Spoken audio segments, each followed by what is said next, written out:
కృష్ణ పరమాత్మ ఈశ్వరుడు సుబ్రహ్మణ్యమని విఘ్నేశ్వరుడి ఒక పరీక్ష పెట్టాడు. విఘ్నేశ్వరుడు విఘ్నరాజు కావాలని ఈశ్వరుడు వాళ్ళకి పరీక్ష పెట్టాడు.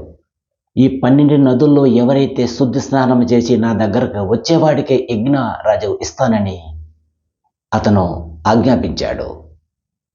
అప్పుడు సుబ్రహ్మణ్యం నెమలి వాహనం మీద ప్రయాణం చేశాడు.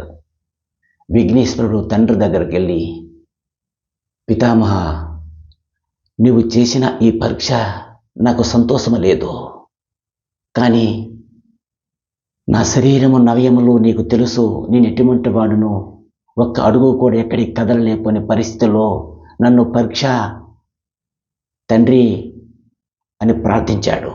అప్పుడు శివుడు గంగాజలమ చేతులు పట్టుకొని, తల్లిదండ్రుల చుట్టూ 3 సార్లు నువ్వు తిరిగితే నీ తమ్ముడు కన్నా నీవు ముందే ఏ నదిలో నీ తమ్ముడు స్నానం చేస్తే అక్కడ నువ్వు కనబడుతున్నట్టు వాడి దృష్టిలో కనబడతావు. తల్లిదండ్రుల ముందు ప్రార్థన చేయని శివుడు విఘ్నేశ్వరుడు చెప్పాడు. అప్పుడు తండ్రి చుట్టూ ప్రదర్శించాడు. సుబ్రహ్మణ్యం ఎక్కడ స్నానం చేస్తే ఆ స్థలంలో విఘ్నేశ్వరుడు కనిపించినట్లు శివుడు ఆజ్ఞాపించాడు. అందుకోసమంటారు, శివుడు ఆజ్ఞ లేనిది సీమైనా కొట్టదు. అటువంటి భక్తి ప్రతి ఒక్కరికి ఉంటే